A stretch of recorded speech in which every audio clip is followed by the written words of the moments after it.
Salam sejahtera bagi kita sekalian. Assalamualaikum warahmatullahi wabarakatuh.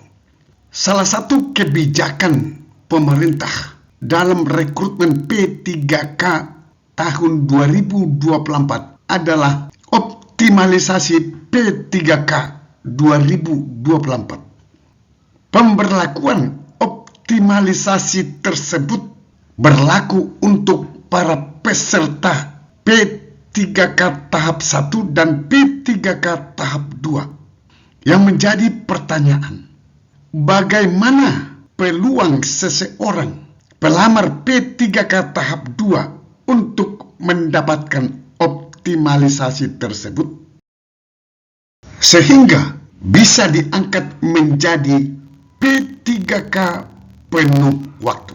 Hari ini akan kita bahas bersama. Kita akan mengukur dulu peluang masuk optimalisasi P3K 2024.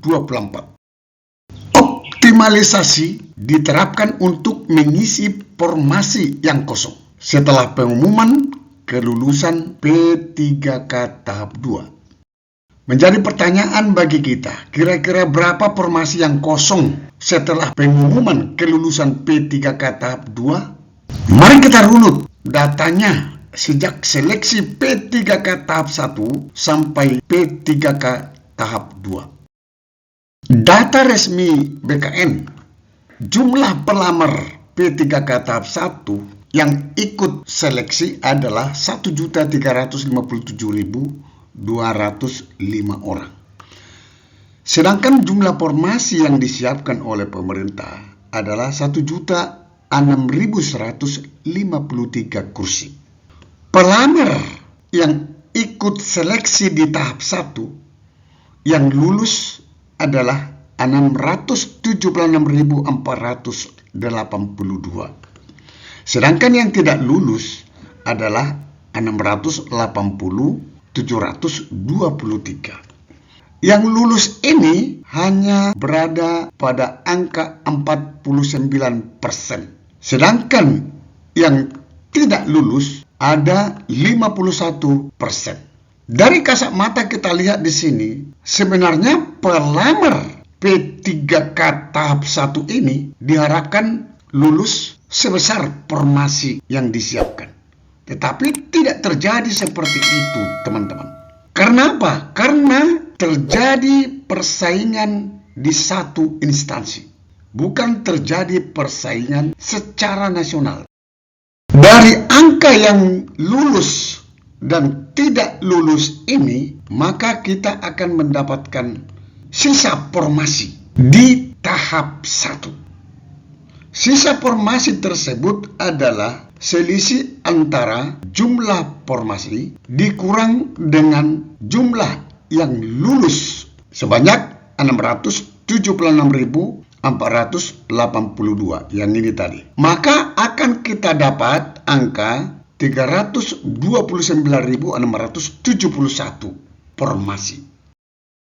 Angka 329 inilah yang akan diperebutkan peserta seleksi P3K tahap 2.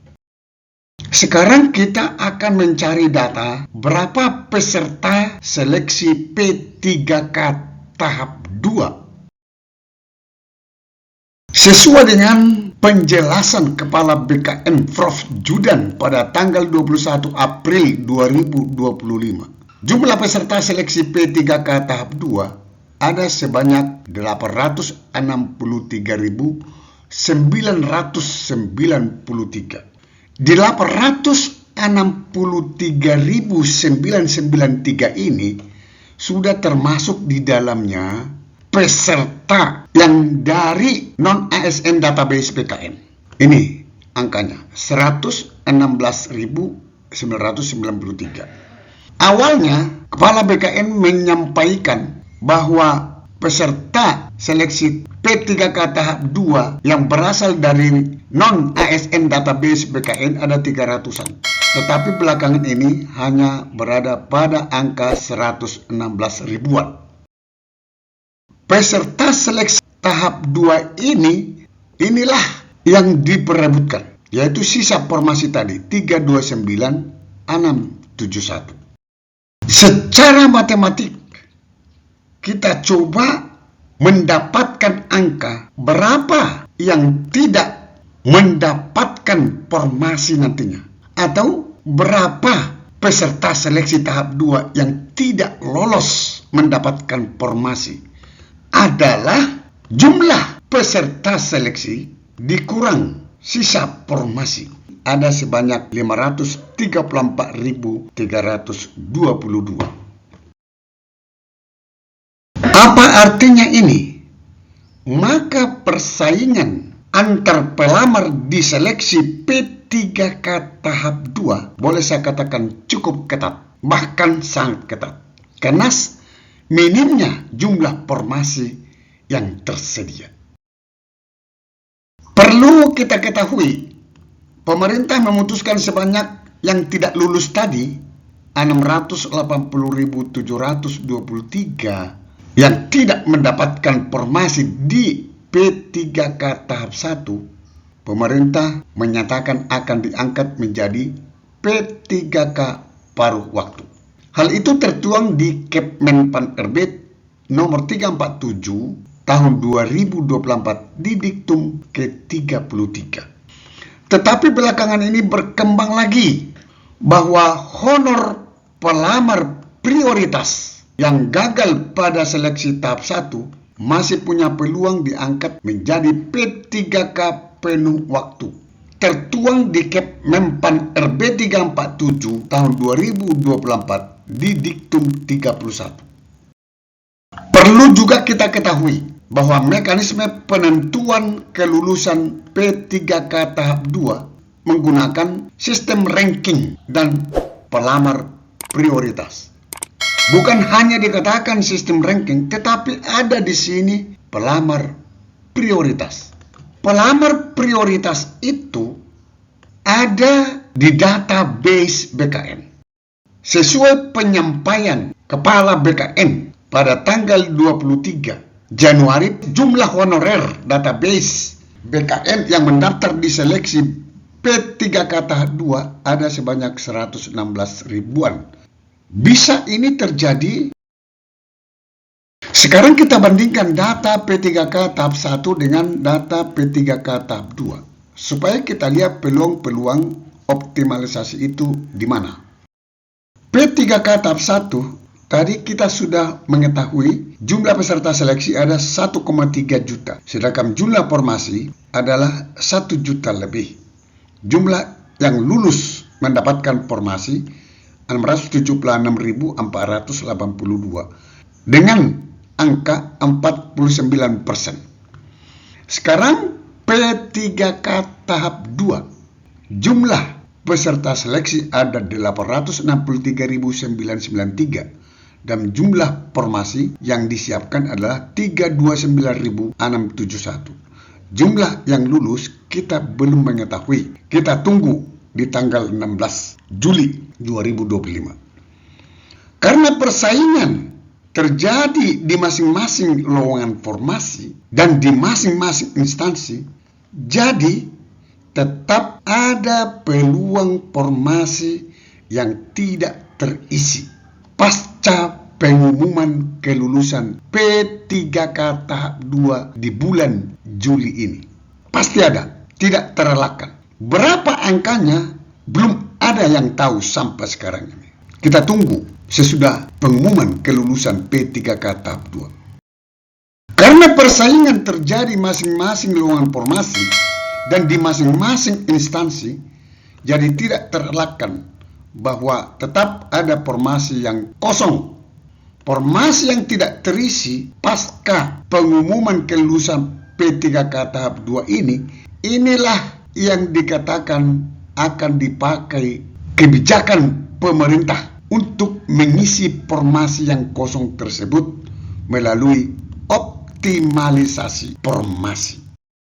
Kita sama-sama mengetahui tadi bahwa optimalisasi itu berlaku untuk P3K tahap 1 dan juga P3K tahap 2. Tetapi kita harus menyadari, begitu ada sisa formasi, maka yang mendapatkan prioritas untuk diakomodasi pada kebijakan optimalisasi ialah honorer pelamar prioritas yang tidak mendapatkan formasi tahap 1 juga tahap 2. Istilah prioritas itu masih tetap diberlakukan pemerintah.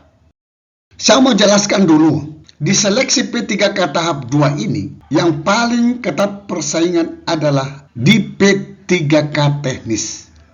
Karena apa? Rata-rata sisa peserta seleksi P3K tahap 2 yang ada di database BKN itu rata-rata P3K teknis. Bukan guru dan bukan nakes. Ada guru tapi sangat kecil angkanya. Ada nakes sangat kecil angkanya. Maka tenaga honorer non-database BKN yang ikut seleksi P3K tahap 2 ini sangat berat persaingannya. Karena di dalam ada peserta yang berasal daripada non-ASN database BKN. Kenapa berat? Karena istilah prioritas tadi. Prioritas THK 2 dulu. Habis itu prioritas database BKN. Habis itu baru yang aktif 2 tahun.